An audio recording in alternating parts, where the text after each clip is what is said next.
Okay, good morning, everybody, and welcome to the Maryland Ptac. Glad you could join us today. Today's presentation is Doing Business with Fema, and we are also going to have a bonus presentation at the end on how to write an effective capability statement. Today's speakers are going to be Letitia Holloman, who is a member of Industry Liaison Program Department and Fema, Office of the Chief Component Procurement Officer. Then we'll also have Amy Connolly, who is a member of the Small Business Program at Fema's Office of Chief Component Procurement Officer. And finally, we'll have Akisha Foster, who's a procurement specialist at the Maryland Procurement Technical Assistance Center, who will be doing the presentation on capability statements. Just a little bit of housekeeping. Please type out your questions in the chat box on your screen, and we will be doing Q&A throughout the presentation. So when you think of a question, go ahead and type it out, and either a Ptac or Fema representative will be able to assist you on that, hopefully. Any questions that we can't answer, we will follow up after the presentation. We are offering live transcription. So if you'd like me to turn this feature on, please request it in the chat box. And of course, a copy of the slides will be emailed to you after the presentation. I do have to let you know that this webinar is being recorded and the replay will be available on the Ptac website and YouTube channel. A little bit about the Maryland Ptac. It's our mission to help Maryland-based businesses fully compete in federal, state, and local government procurement processes. We offer individualized counseling and group training. Our services are no cost to you, and of course, they are confidential. All we require is that you have a business that is registered in the state of Maryland, and your business must be in good standing.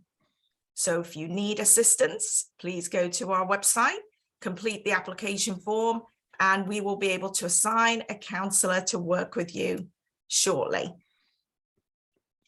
All right, thank you very much for listening to my introduction. So now I'd like to hand it over to the Fema representatives. Good morning, Amy and Letitia. Good morning. Good morning. Okay. All right, you ready, Amy? All right. Okay. Good morning, everyone. We are ready. Okay. I'd like to thank everyone for your participation today. We definitely hope this information will be useful to you in your search for government procurement. I'd like to thank Yasmin for her help in putting this together, of course. Okay, and also I have on the line with us today our FEMA members, our section chief, Sammy Brunson, who's going to say a few words in a few moments. Ms. Connolly, who is our small business liaison. She'll be going over small business and category management portion today, as well as my co-workers, Ms. Jackson and Ms. Eldridge, and Mr. Robert Keegan to be on the line as well. And if you have any questions, as Yasmin has said, please place them in the chat because we're going to have, you have a wealth of knowledge on the phone today during the webinar, and they'll be able to answer your questions. So please ask as many questions as you like. Okay, and so right now I'm going to turn it over to Sammy Brunson so he can say a few words before we get started. Sammy.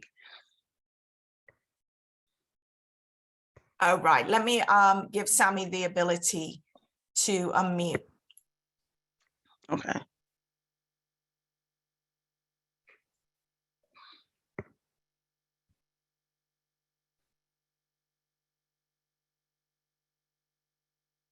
Okay, Sammy, you can unmute yourself. There it is. Good morning, everyone. My name is Sammy Brunson. I'm the section chief of the industry liaison section here at FEMA, where we administer the agency's small business program and also the industry liaison program. Kind of in a nutshell, we are the group that handles anything that comes into the agency regarding the private sector and suppliers who want to know how to do business with the agency and with us with the federal government. Today, you'll hear from Letitia, who was just speaking, and also Amy Connolly, giving you a lot of valuable information regarding the process of doing business with the federal government, our small business program, our goaling, and also some information in regards to category management. We try to be really proactive and stay proactive about providing this information to our vendor community, our partners at the Ptacs across the nation, before, during, and after the disasters, and then also with the new push across the federal space on equity, with the Executive Order 13985 that was signed. We've been really trying to get the information out to those minority communities as well. So hopefully today serves as very valuable to you all, and you all are able to glean a lot of information that you can take back to better prepare and have yourself in a situation where you're able to help us when it comes to responding to disasters and during our blue sky times. So thank you very much, and I hope you enjoy the presentations today. Thank you, Sammy. All right, so we're going to go on into the presentation for how to do business with FEMA. You can, next slide, please. Okay, this slide right here tells you about our program, what we do. Our program connects vendors with program officers within FEMA in support of FEMA's mission. The ILP serves as an information provider for vendors who want to do business with FEMA. So we are like a one-stop shop. If you're looking to do business with FEMA, we'll work with the vendors to make sure you understand our process and how it works. Okay, next slide, please. Okay, the local business transition team, Lbtt, it is a mobile component of the industry liaison program. When there's a disaster declared, Lbtt is activated. It functions from within FEMA's Joint Field Office. Lbtt does outreach when it's deployed to disaster areas. They also can assist the contracting office with market research to find companies within the devastated areas. They are an extension of the industry liaison program. So if there's a disaster in your area and there's outreach that's needed, FEMA will send the Lbtt there to perform the outreach. Next slide, please. Now we'll go into how to do business with FEMA in 4 steps transition. Next slide. Association Procurement Technical Assistance Center, the Ptac. Okay. Of course, you already know because you've reached out to the Ptac. They're an excellent resource. So if you haven't done business with the government or FEMA before, the Ptac provides great tools and tips for companies that are looking to do business with FEMA or the government for the first time. They offer a number of services free of charge or for a nominal fee. They also help you find and bid on the government contracts. FEMA, the Ptac offers information to their clients, helping companies maneuver through the SAM.gov process, because sometimes it can be intimidating. They are funded through a cooperative agreement between the Department of Defense and state and local nonprofit entities. They are a network of dedicated procurement professionals. The Ptac counselors are experienced in government contracting and provide a wide range of services, including information necessary to successfully compete for government contracts. And this link here is showing you where you can find your local Ptac. Of course, you already know where yours is, but they are located all around the country, and they're usually found in universities. Next slide, please. Okay, System for Awards Management. SAM.gov is the official system used by the United States government to register your business, to do business with the government.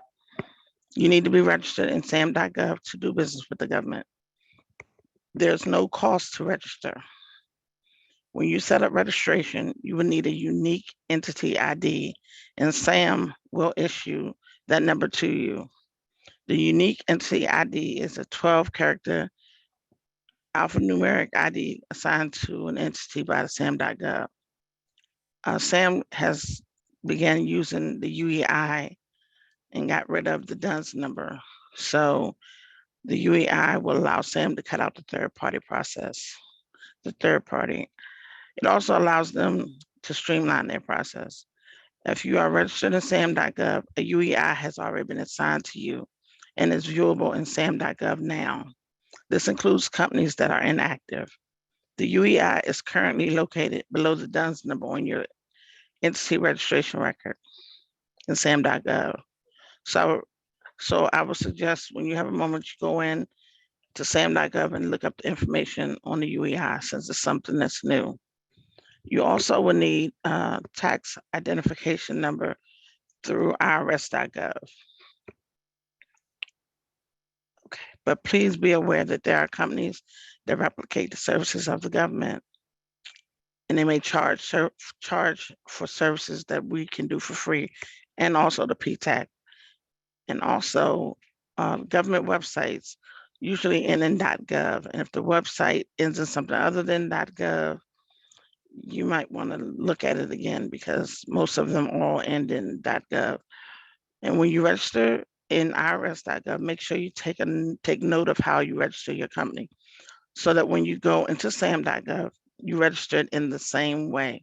For example, if your company is ABC Trucking LLC, and you go into SAM and try to register the company as ABC Trucking without the LLC, it will delay your process because it's not the way that you have it originally registered in the irs.gov. And SAM will kick your application back and slow your process down tremendously. All right, so next slide, please. Okay, the disaster response registry. I'm not going to read all of this, but I will say that when a disaster occurs, there may be services that are needed to be procured and rushed into the affected area. So the System for Awards Management contains a disaster registry in accordance with FAR Subpart 411 and FAR Subpart 26.2. It allows companies to list and give their willingness to provide emergency relief services and supplies. And then it says, how do you get your company in the disaster response registry? Okay, so when you're going through sam.gov registration process, there's an option that will ask you if you want your company to be registered in the disaster response registry. If you feel like this is something you'll be interested in for your company, please make sure you check that box. And checking the box, know that until your registration is reflecting active in sam.gov, your company's information will not be available for contractors. Once active, contracting officers will be able to view your company in the disaster response registry search. If you are a company that has been registered for some time and you don't know if you are on the registry, you can reach out to the Federal Service Desk, which manages sam.gov registration process. And their number is listed in the slides. And you'll have a copy of the slides, so I won't go into the number, but it'll be referenced in the slides.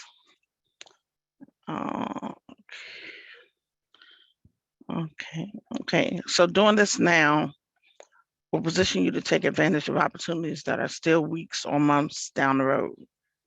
Next slide, please. Okay. Understanding FEMA's mission and goals. Okay, to gain a better understanding of FEMA's mission, if you go to fema.gov, it has a lot of relevant and useful information on the site. And FEMA operates in accordance with the Robert T. Stafford Act. And our goal is to seek local vendors within the disaster area for goods and services related to specific disasters when practical and feasible.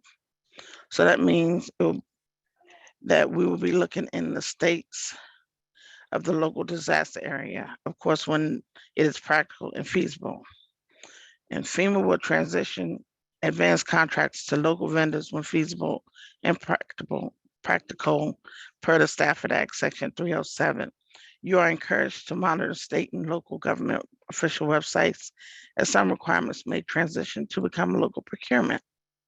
Also, local businesses should be monitoring state requirement notices for contracting opportunities as well.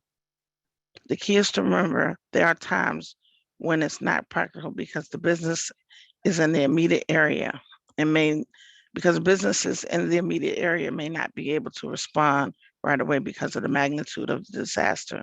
So in that instance, it would not be practical or feasible. Okay. So, and below that, you'll see what sections of the FAR are used to determine local vendors. Okay, and that's showing the Stafford Act and the FAR. And you'll be able to look these up. You can go back and look them up at your leisure, I'm sorry. But these are what FEMA uses to determine local vendors. Next slide, please. Okay. This is understanding FEMA's mission continued. The ESFs, which are the emergency support functions, they provide structure for coordinating federal interagency support. In essence, the purpose of having an emergency support function is because during a disaster, FEMA can't possibly do everything themselves. We utilize the help of other federal entities to help meet our mission during the disaster. ESFs may be selectively activated for both Stafford Act and non-Stafford Act incidents. There are 15 emergency support functions, and I will show them all on the next slide, but I will continue down the page. And next is the state emergency management agencies. Each state coordinates the activation and use of resources needed to support the local government to respond and recover from emergencies and disasters. And then we have the urban search and rescue. Wait a minute.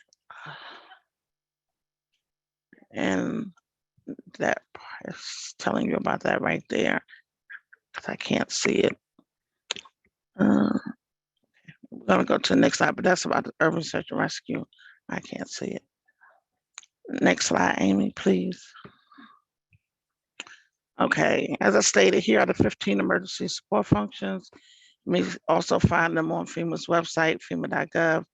If you look, you will see the ESF number, the name, and the ESF coordinator, which is the lead. In this slide, it'll also show you exactly what each one is. I don't know. Give me 1 second. I need to pull this up. I can't see it. Okay.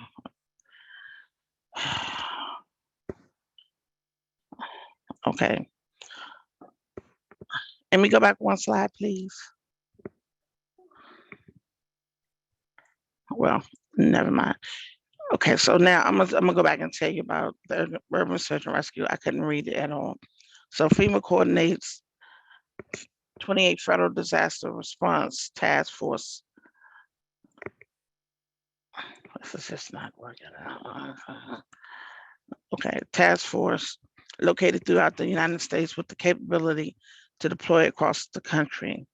And you can learn more about the urban search and rescue if you go to fema.gov as well. Next slide, Amy. Thank you. And the next one too.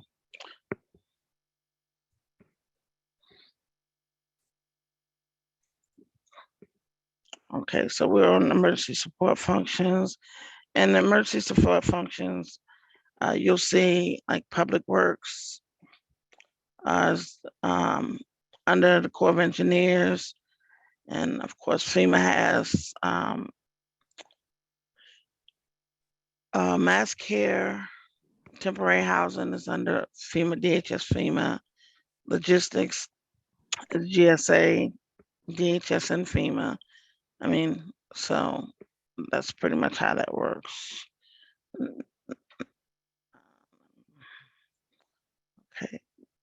Okay, you're on the right slide, Amy. Okay, so now monitoring contracting opportunity sites. Okay, SAM.gov, the federal, I cannot even say that. Federal business opportunities. Okay, so SAM.gov, formerly FBO.gov, formerly beta.sam.gov, is the official website used by the federal government. It posts procurement opportunities over $25,000. You can find out what FEMA or the government is procuring. This is a free web-based portal which provides open federal procurement opportunities. If you should have any questions in reference to anything listed on SAM.gov, you can contact the Federal Service Desk at that's the number that's listed there, but you'll get a copy of the slides, so no need to write it down. And when looking for opportunities, don't just look at FEMA. Maybe list your commodity and it'll show you who is procuring that item. And next we have Unison Marketplace, formerly FedBid, which is another web-based portal which connects sellers to federal and commercial opportunities. You can direct any questions reference Unison Marketplace to this phone number that's listed here. And lastly, we have Department of Homeland Security, APFS, Acquisition Planning Forecasting System. It forecasts opportunities at DHS. APFS shows all Department of Homeland Security contracting opportunities to include FEMA.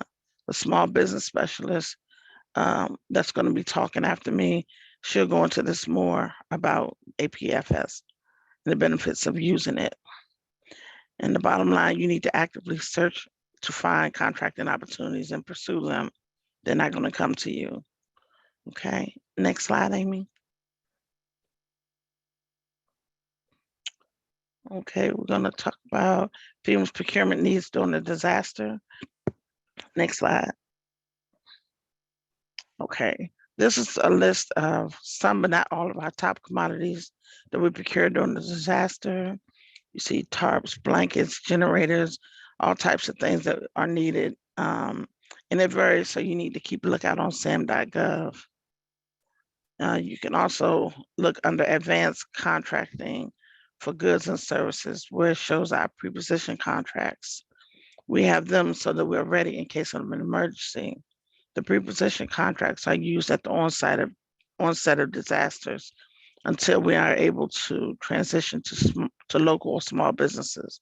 So you can also find declarations listed on FEMA.gov as well. So that's a good spot to look at. If you go to FEMA.gov, you can find a lot of helpful information. Next slide, Amy.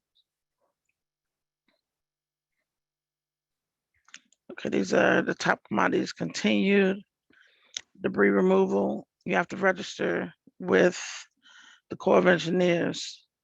You saw on the ESF that FEMA partners with United States Corps of Engineers. If you go to the Corps of Engineers website, they will take you to the United States Corps of Engineers contracting registry. And you will need to register with them, but they will ultimately send you back to SAM.gov because, as I stated before, it is the official site for government contracts. Okay, and next we have the transportation services. FEMA now manages its own transportation program. The program usually holds events in November, but monitor SAM.gov for information on their industry days. If you're looking to offer transportation services, go to the website listed. There's a website where you can find more information about the program. And then we also have the email address for the transportation program where you can contact them directly. And then we have the transitional shelter and assistance. Okay, if you represent a hotel or motel wanting to participate in FEMA's transitional shelter and assistance program, which offers rooms to disaster survivors seeking housing aid, you may visit the site listed to gain details about the program. Next slide, please. All right, these are a few helpful tips. Of course, always promote your company's services on government databases, such as SAM.gov, and monitor open opportunities on SAM.gov. You can also voluntarily submit a vendor profile form. It is not mandatory. It is definitely voluntary, and it lets us know that you're out there. Submit it. You need to submit it through FEMA.gov website. The PDF form that we used to use is no longer being accepted. So if you go to FEMA.gov and then under work with us, and then go to doing business with FEMA, and then you just look under the vendor profile form. That's how you get to it. Okay, completing the form does not guarantee you a contract or an award, does not guarantee you a meeting with a FEMA representative. It is strictly for market research. It does not put you on the preferred list. When completing the form, please indicate your reason for contacting FEMA. Next slide, please, Amy. Okay, I think that's it. And thank you again for being here today. And I hope you found this information useful. And I'm going to turn it over to Amy. Thank you. Good morning, everyone. My name is Amy Connolly, and I'm going to talk a little bit about FEMA's Small Business Program today. FEMA's Small Business Program is part of the Industry Liaison section. Letitia, who you just heard from, and I work together, and Mr. Sammy Brunson is our section supervisor. So I'm going to go to the next slide. Okay, so the Department of Homeland Security, or DHS, is over FEMA and the other agencies listed here. So under the Department of Homeland Security, you'll find FEMA, as well as agencies such as the U.S. Customs and Border Patrol, Federal Law Enforcement Training Centers, TSA, U.S. Coast Guard, and so forth. DHS has an Office of Small and Disadvantaged Business Utilization. It's called OSDBU for short. OSDBU, the OSDBU office of DHS works with FEMA and other component agencies that you see here to promote and develop strategies for small business participation in DHS contracting programs. And they do this while adhering to federal small business regulations and ensuring diversity, equity, and inclusion and accessibility in the federal procurement process. So what is a small business? Here we have several categories of small businesses, and I want to just go over them briefly. Probably you all have some familiarity with this, but just to go over these for purposes of acquisitions, it's kind of important to know. So an overall small business, that is defined in FAR, the Federal Acquisition Regulation 19, Part 5. And this is really any small business to include socioeconomic categories that are certified by the Small Business Administration. And if you go to the Small Business Administration's website, they have a lot of information on how to get certified as a small business. And that's often determined by your NAICS code. So there's different small business determinations based on your NAICS code. And then those are often determined by the number of employees or the average annual revenue in over a 5-year period. Overall, small disadvantaged business. Small disadvantaged businesses are owned and operated by persons who belong to a group that historically has been socially and economically disadvantaged. This includes businesses in the 8A program. So they must be more than 51% owned and operated by someone who is part of this socially and economically disadvantaged group. 8A prime. 8A prime is defined in FAR Part 19 Part A. The name comes from the section of the Small Business Act that defines 8A small business programs. So 8A businesses are small disadvantaged businesses that are certified under the Small Business Administration's 8A development program. And again, the SBA's website has a lot of information about this, how to become an 8A business. So we really encourage you to visit that, to visit the SBA Small Business Administration's website to find out more about that. The next one is Hubzone. These are small businesses that operate and employ people in historically underutilized business zones. So that's hub zones. Then we have the service disabled veteran-owned small business. And finally, women-owned small business. Now for women-owned small businesses, those women-owned small businesses, that category only applies to certain NAICS codes where there are women who are underrepresented in that area. We'll talk about some of these a little bit more as we go through this presentation. All right, but in this presentation, we are going to be talking about federal opportunities for small businesses. These are opportunities that we want to make sure that you're aware of. So we're going to be talking about some federal requirements that pertain to small businesses.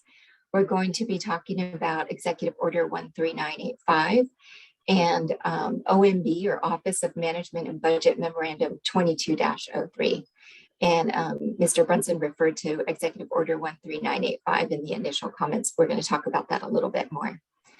We're also going to be talking about some goals that pertain to small business acquisitions for FEMA, and we're going to be talking about category management.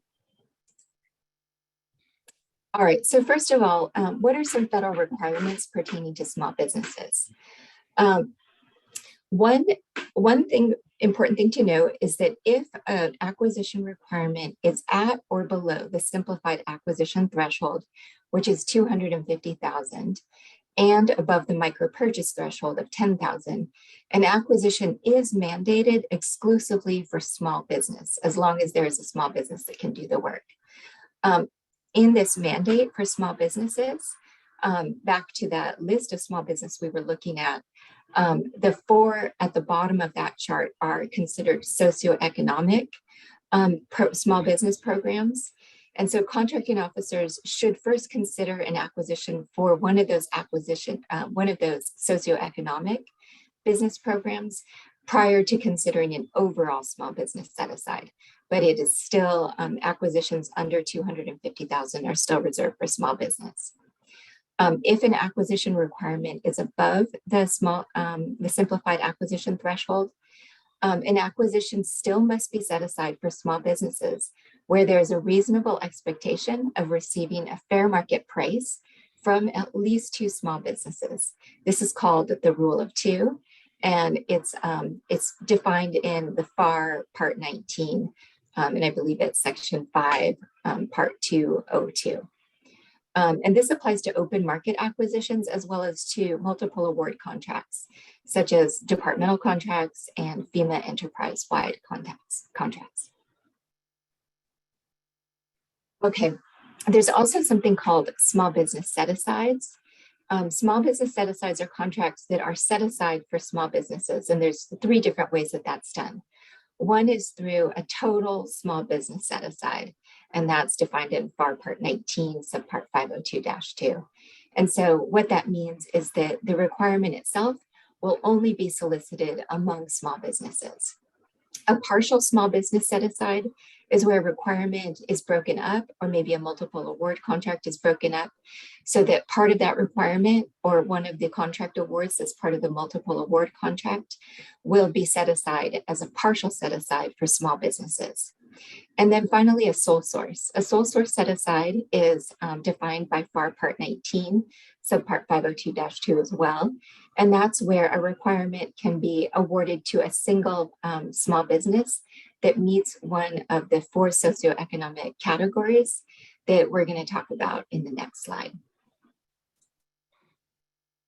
So again, those socioeconomic categories are the small business categories that include 8A primes, hub zones, service disabled veteran-owned small business, and women-owned small business. There are thresholds for sole source awards to these small socioeconomic categories of small business. Those are roughly 7 million to 7.5 million, depending on the socioeconomic category.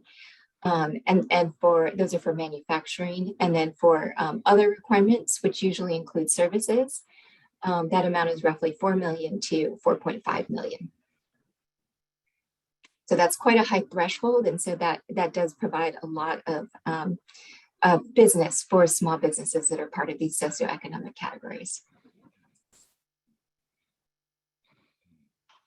Okay, talking a little bit about Executive Order 13985 and OMB Memorandum 22-03. So Executive Order 13985 was signed on January 25th of 2021, and it sets in place the Biden administration's directive advancing racial equality and support for underserved communities through the powers of the federal government spend. So it includes, among other things, the directives listed here, which requires agencies to conduct equity assessments, and that was done because that was within 200 days, to consult with the Office of Management and Budget to address barriers to full and open participation in agency procurement, to consult with members of underrepresented and underserved communities, and to evaluate opportunities to increase coordination, communication, and engagement with community-based organizations and civil rights organizations. OMB Memorandum 22-03, that stands for Advancing Equity in Federal Procurement. It really implements this policy of supporting small businesses and advancing equity. And it sets out the real concrete actions that agencies must take to address equity using federal spend. And so these apply to FEMA as well as other component agencies of DHS and all federal agencies.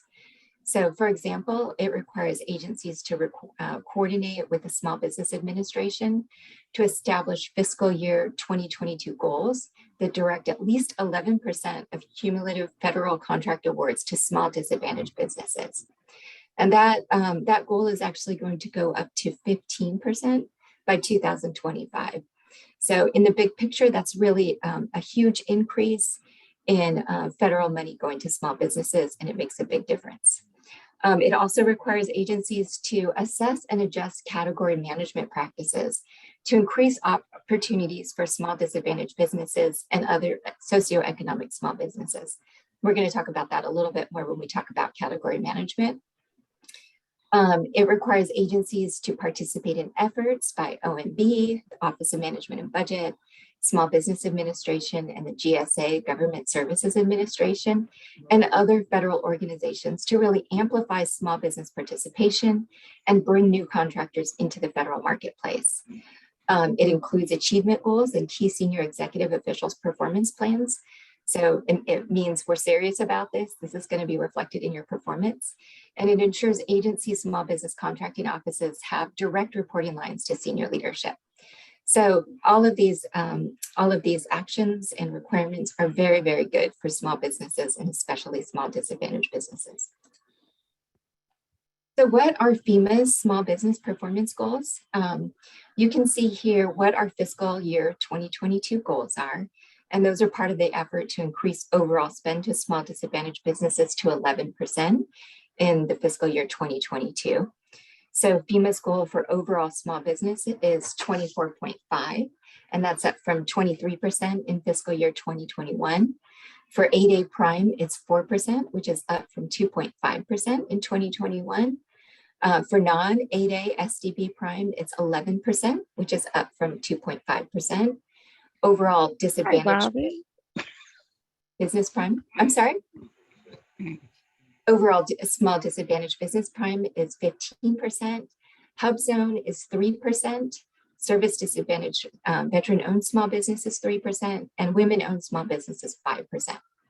And so on the right here, you can see what our achievements are to date.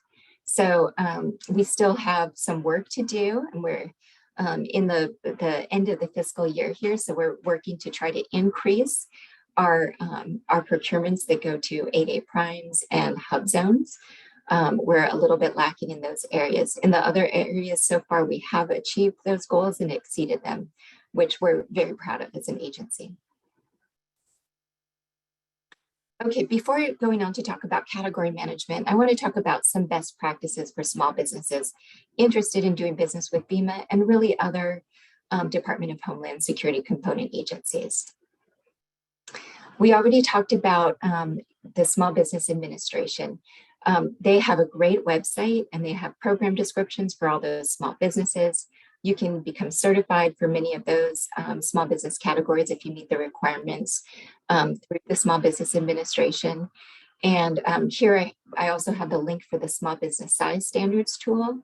And you can go there to see whether you qualify as a small business based on how many employees you have in your business and what your average annual receipts are over a 5-year period. Of course, procurement technical assistance centers, which you're all familiar with, and you're all here today because of that. What a great resource. We really encourage everyone to utilize your Ptac, and we're glad to see that you're doing that. And Ptacs exist across the continental United States and also OCONUS, which stands for outside of the continental United States in Puerto Rico, Guam, and Saipan. Letitia talked about the Acquisition Planning Forecast System, that's also known as APFS. That's where FEMA and other DHS component agencies advertise requirements that are over $250,000. So there you will find information, and it's in advance of the release of a solicitation or even release of requests for information. We tried to have those posted 6 months in advance of the requirement going out. And so it's really a good opportunity to see what may be coming down the pike. And you can also sort those by keyword, by NAICS code.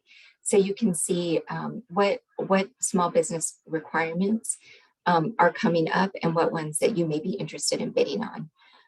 They also have a brief description in the APFS record of what the requirement is, whether it's going to be set aside for small businesses, whether it's going to be using a pre-placed contract vehicle. So it can really help you with your strategizing for doing business with the federal government.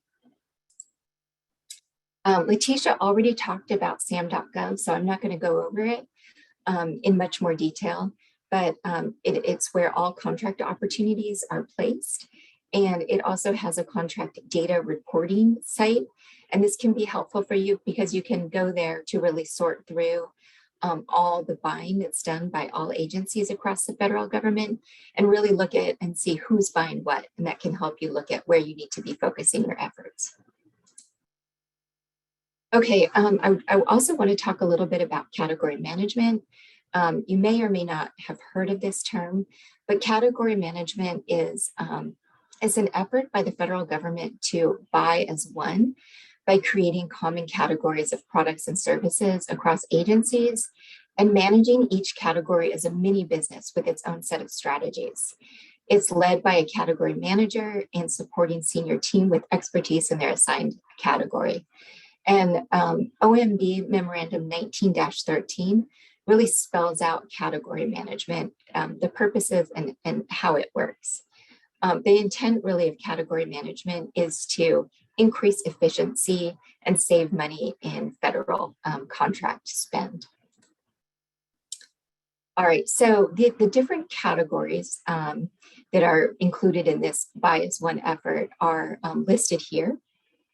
So they're everything from IT services to security and protection, professional services, human capital, medical, industrial products and services. These are the categories that are included in common government spend categories. Okay, so I'm going to introduce you to two terms. One is called SUM, which stands for Sum Spend Under Management, and one is called BIC, which is Best in Class. So agencies are rated on their percentage of federal procurements that are spent under management, and that means as part of this category management principles. So the Office of Management and Budget defines SUM as spend on contracts that meet defined criteria for management and data sharing maturity. Best in class, BIC, are part of the funds that are spent under management, but they include the use of government-wide acquisition vehicles that satisfy key criteria defined by the Office of Management and Budget. So interagency category teams have worked to designate over 30 best-in-class vehicles to reduce the effort buyers spend in finding acquisition solutions. BIC spend is a subset of SUM. Okay, so how does the Office of Management and Budget evaluate agencies' spend to determine SUM?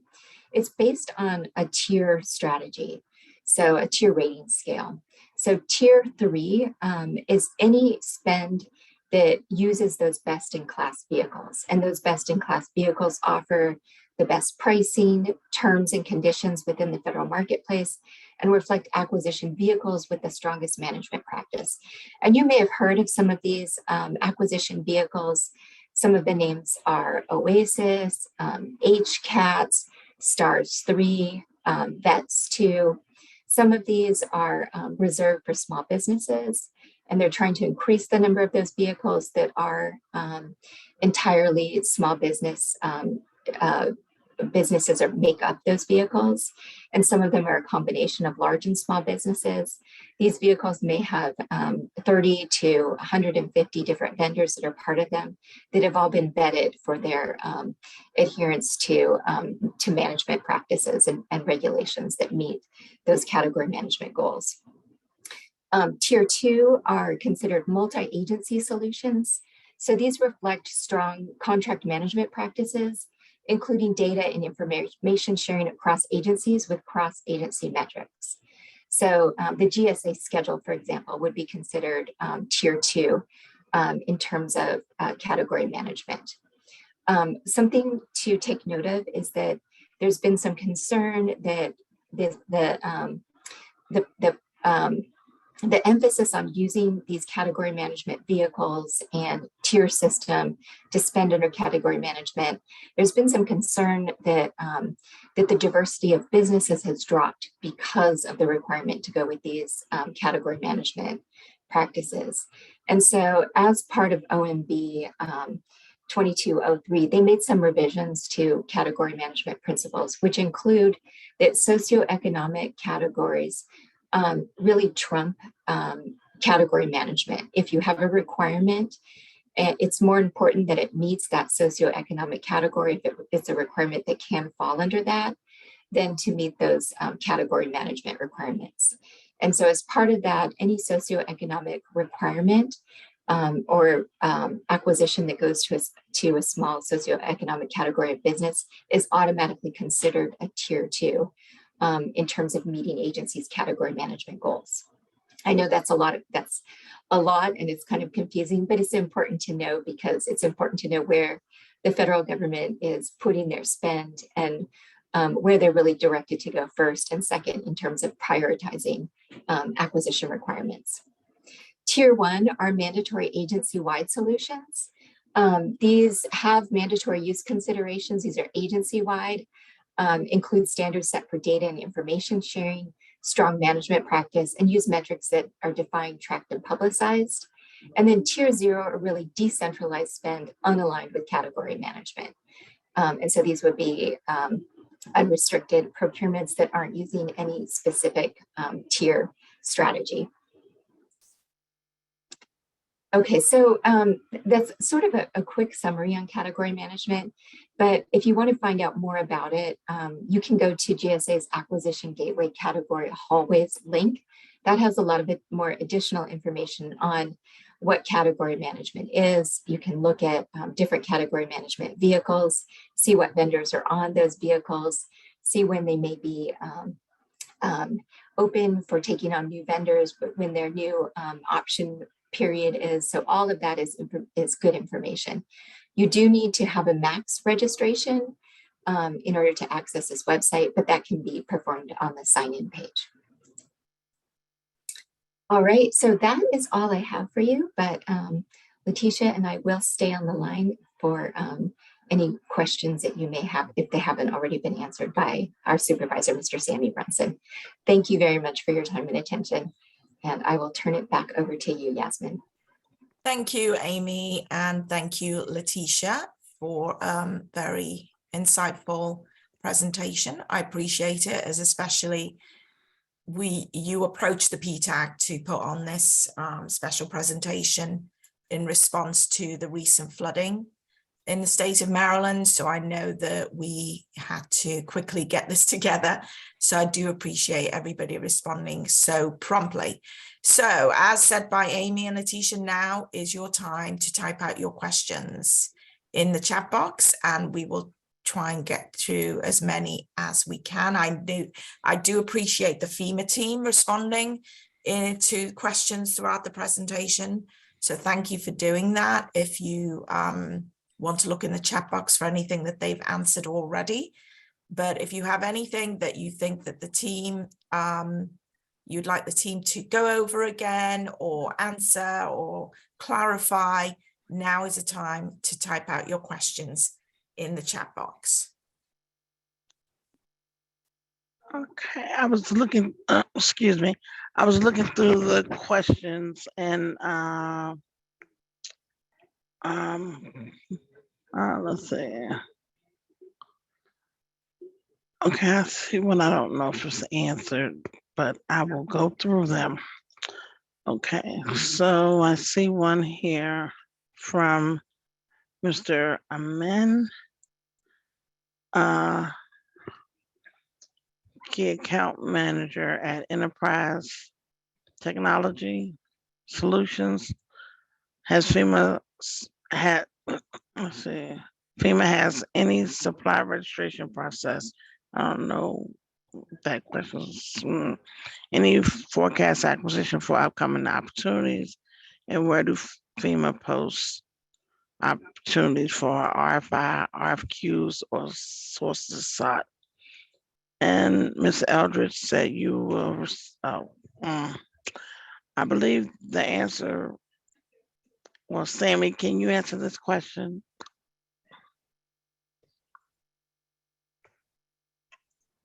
Or any Which FEMA, question are you at? I'm sorry. I'm trying they're to scroll asking up. about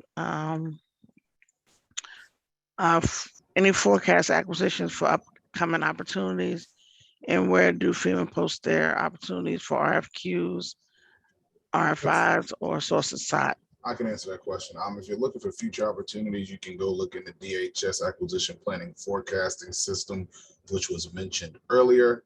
And then I also mentioned in the chat a little bit later after this question, where we do forecast opportunities, and that will show you the forecast across the entire Department of Homeland Security enterprise, meaning all of the components of DHS, not just FEMA, but you're able to see TSA, CBP, ICE, and so on. Also, when you're looking for opportunities, I think that was touched on in the presentation as well. It's also on the website that I included. You can find those on sam.gov. We also use the Unison Marketplace as well. But anything that you find on the Unison Marketplace, you will see on sam.gov also. Okay, thank you. Yeah, and a few more questions have come in. I don't know if you can see them, Letitia. Starting with flooding in the state of Maryland, how can we help? And then there's about 3 more after that, if you want to go through those. Trying to find it. I'm looking. Well, if you read the question, we'll Sure, figure out I'll who read can them answer. out. Okay. Because I can't say. All right. So the first one is flooding in the state of Maryland. How can we help?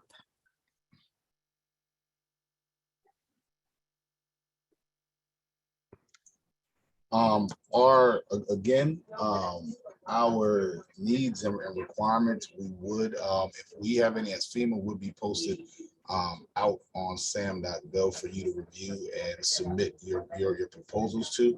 I would also recommend that you look into your state and your local emergency management agencies to see what solicitations they have.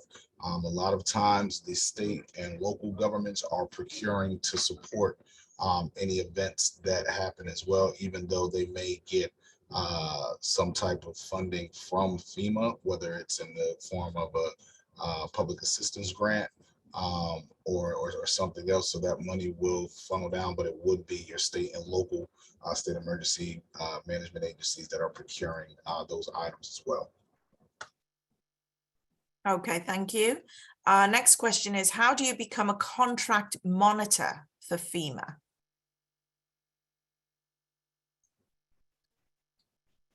I'm not sure what is being referred to as a contract monitor. If they want to kind of further expound in the chat. Okay, yeah, so the person who asked that, could you please try to clarify that question so we can get it answered for you? Will FEMA consider proposals in identified areas that are under the 250,000 threshold? Oh, and above the 10,000 minimum? I can take that one, Yasmin. So I think this question is regarding unsolicited proposals. So proposals that are other than the requirements that we have listed on SAM.gov or listed in the APFS. And on our How to Do Business with FEMA website, there is an area where if you have a proposal for a unique product or service, you can submit that. It is under the frequently asked questions tab. There is a question about where can I submit an unsolicited proposal. And under that tab, you'll find a link to the web address where you can submit those proposals and instructions on how to do so. So I hope that answers that question. Okay, thank you for that. Okay, next question. How are you handling COVID-19 needs and requirements? Are these handled through another organization, or does FEMA put those out on sam.gov?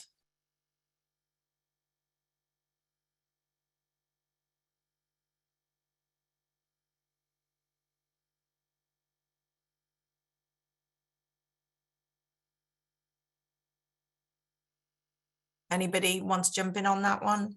Oh, I'm sorry. I was talking and I was on mute. This is Sammy. Okay. I'll take that one. Sorry about that.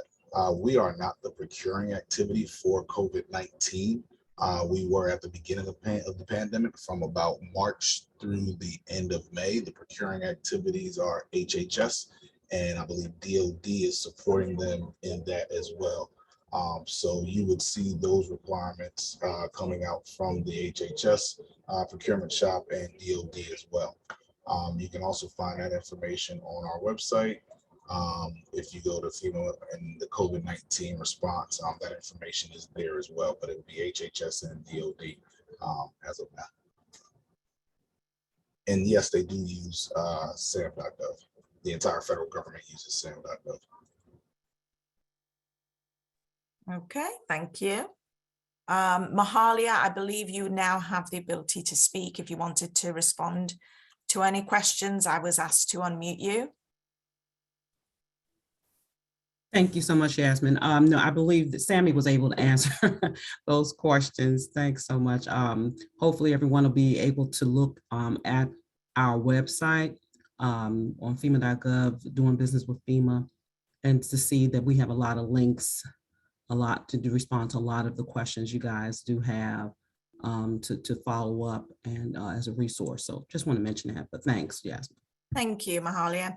Okay, next question. This one is actually from a Ptac counsellor. So thanks for that, Tara. Thank you, FEMA, for this informative session. Can you briefly touch on if FEMA has to use contract agency GWACs, IDIQs, such as GSA vehicles first to find contractors? Could you also explain a bit about category management, BIC, and can a company not on the vehicle still get a set aside contract? So there's like 3 questions in there. If you want to, anyone on the team want to tackle that one? Can you unmute Danny, please? Yasmin, I think he was trying to respond to something. I think he was trying to respond to this one as well. Okay, so hold on. It's Robert Keegan. All right, you should be able to unmute yourself now. Okay, thank you very much. I thought Amy had an excellent answer about the window of opportunities for procurements above the minimum threat, the 10,000 price of micro purchase and at or below $250,000, which is the standard acquisition threshold. But and in case I didn't hear, but I thought I didn't hear, those are also published to SAM.gov, even though I don't have any list of them or anything, because I publish everything that's over $250,000 to the Acquisition Planning Forecast System, also known as APFS. But the procurements that fall within that $10,000 and $250,000 are always are also posted to SAM.gov. All right, that's all I wanted to add. Thank you. Thank you. And I believe Miss Aldridge wanted to jump in and tackle one of the questions. Thank you, Yasmin. I believe that the rest of the team have answered it, but I just wanted the ability, so in case I needed to add anything, I could. So I'm going to leave it where it is for now, and if I need to add something, I'll unmute myself. Thank you. Thanks. Anyone ready to tackle Tara's questions? So I was looking at Tara's question, and Danny can maybe jump in if I'm missing anything. But so the question is about FEMA's requirements to use GWACS IDIQs like GSA vehicles first. And there is a DHS mandate at 060-01 that requires FEMA and other DHS agencies to use category management principles. And so we do look first at using those, what I talked about with spend under management. And so, of course, tier 3 is our best in class. Those are the vehicles that I talked about, and you can find on the GSA website and under that Hallmarks webpage that's linked in the slide. You can find a list of those different vehicles that include vehicles like Oasis. And I think Danny also included some information on that in the chat. If you scroll up through the chat, there's some information on those vehicles. So we do look at those first, and then we also look at tier 2, for example, GSA, MOS, GSA schedule contracts, and then before we look at tier 1 and tier 0. But as I mentioned, those socioeconomic categories, they're considered tier 2, so they are considered part of our category management, spend under management. It does help us to meet those requirements as well as fill socioeconomic goals. So I hope that's helpful. I would really encourage you to do your own research and look more into what category management is, what those different tiers are, and how you can become a part of one of those vendors that's included in category management. Thank you. Thank you for that. Yasmin, hi, this is Mahalia.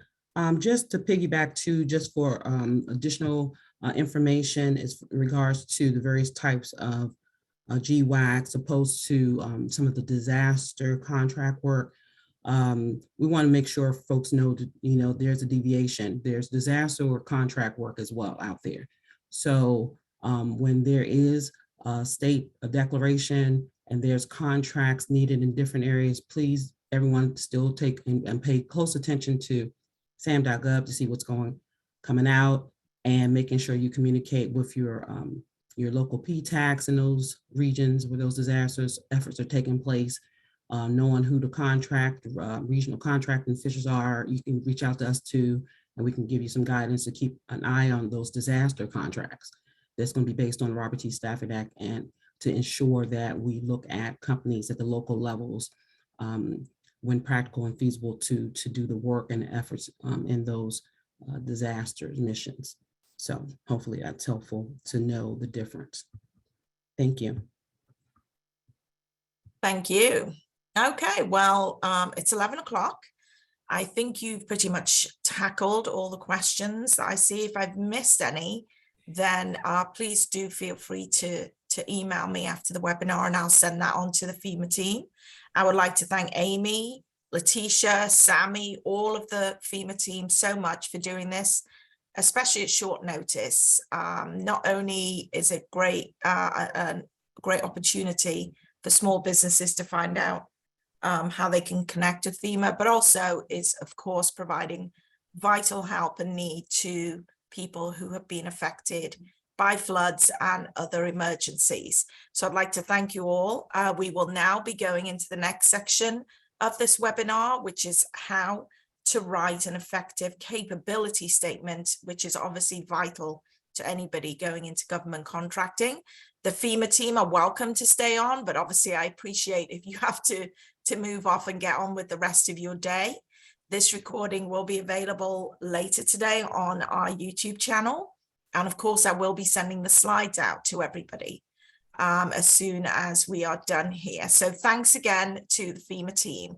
And I'd now like to introduce Akisha Foster, who is a procurement specialist at the Ptac, and she's going to be doing the next presentation. Thank you again.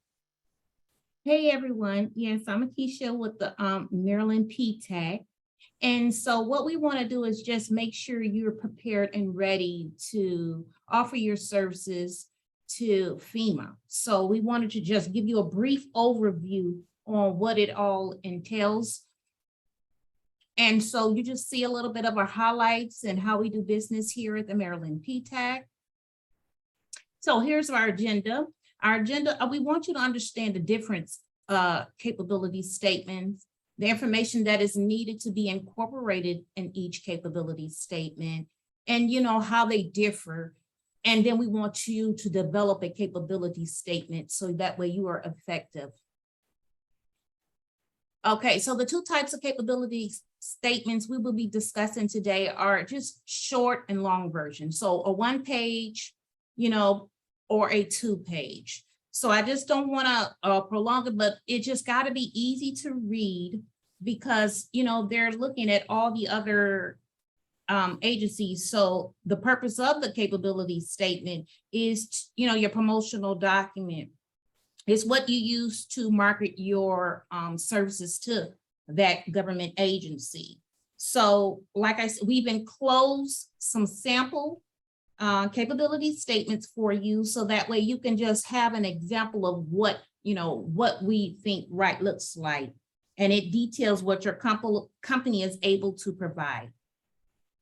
So here's our long version capability statement. This is the page 1. So it's just a brief overview of your company. So if you're selling consulting services, technology, whatever your service is, just identify it on there. All your certifications, provide certifications, highlight your experience, your expertise, the resources, the products and services that you offer. So here at the Maryland Ptac, what we do is we review those capability statements with you. We provide feedback, recommendations on what should be included in there, but that's why we wanted to put an example in there for you so you could just have something. And this is from the Department of Health and Human Services. They put out a lot of information on how to do business with those different agencies. And here's the second page, and they just break out the commercial experience, your government experience. Do you have any key partnerships or anything that you want to highlight? Your NAICS codes, your product service codes for some, if you have a top secret clearance, or if you just have a secret clearance or whatever, you want to be able to keep it very concise. All right. Now here's a short version example as well of the capability statement. And this is for, especially when you're brand new getting started and you just want to get out there and get started. So we recommend that you start with a 1 page, and as you grow, then you can move over to the 2 pages. Now, how do you decide which capability statement to use? There's many schools of thought for the capability statement. You present them to your audience. And so in this instance, we're talking about FEMA. So we want to make sure we went to their mission to see, what their mission is. They gave us a great overview of all of the things that they're coming up, then we know we have this disaster just happened. So you want to be looking out for those opportunities. And it's your company's brochure. It's telling them what you have to offer. So what I recommend that you put on your capability statement is also make sure you know who your audience is. You know, are you contacting a small business specialist? Who are you talking to about this upcoming opportunity? Give a company overview, your experience, your strengths and weakness. Do you have experienced subject matter experts been doing this for 45 years, or your combined staff, your classification codes, and then make sure you identify your key differentiators, and then your contact information. How will they get in touch with you? So it's important that you know who your audience is when you're crafting these capability statements. And this chart, is going to give you just the information that you should put in each section. Now, it was just a brief overview. I didn't want to keep you long because we've already had a long session, but I just wanted to let you know that we offer this service here at the Maryland Ptac. And if you have any questions, please let us know. And then the last thing for the next steps is how to become a contract, get services with the Maryland Ptac. Or if you're out of state, then you just go to the Ptac and find your state, and then you'll be able to get the confidential counseling sessions. Thank you, Akisha. Could you go back a couple of slides to the examples? Okay. I think some people may have missed it. So it's actually, if we look at the first example, which is a 2-page. Yes, the 2-page one. So it's actually built into there. And you can, when I send this out to you shortly, you can go through it in detail and look at all the different components that make up a 2-page or what they call a long version capability statement, and then compare it to the 1-pager. So you'll see how they have sort of abbreviated it so it will fit on 1 page. Correct. And that way you can start to craft your own and show it to your Ptac counselor for feedback. They'll be able to tell you what to add, what to leave out, how to emphasize certain things. They'll know what contracting officers are looking for when they look at your capability statement. And so that way you'll be able to really promote the best of your business and show off your expertise and past performance as well. Right. Akisha, could you maybe expand a little bit on maybe 1 or 2 of the areas that people make mistakes with, excuse me, with a capability statement, either making them too long or too short or missing out vital information? Okay, yes. What do you typically see? What do you typically see on that you think, oh, this needs to be improved? Well, also, what we typically see too is, some of the times when they make the long version of the capability statement, they put everything on there. It's too wordy. It has too many, and then the contracting officer is trying to view it, look at it. It's just an at a glance. It's a snapshot. It's your company, so if you have a slogan or something like, okay, we work, we assist, we help, we win, all those different things like that. Then just a short background, not two pages of a background of, we've been doing business for over, 45 years. Yes.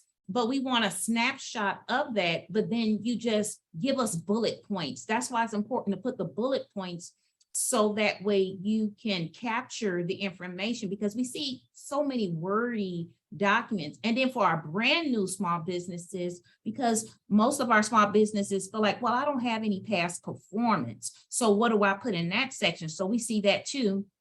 So they put nothing, or they don't put any of their corporate experience. And so that's why we have a capability statement training, so we can really dive deep, because it is important to understand what section is for each section. So we're emphasizing and tailoring it, making it short statements relating to your core capabilities or your competencies, that your services that you're providing for that specific agency, because each agency is going to be different.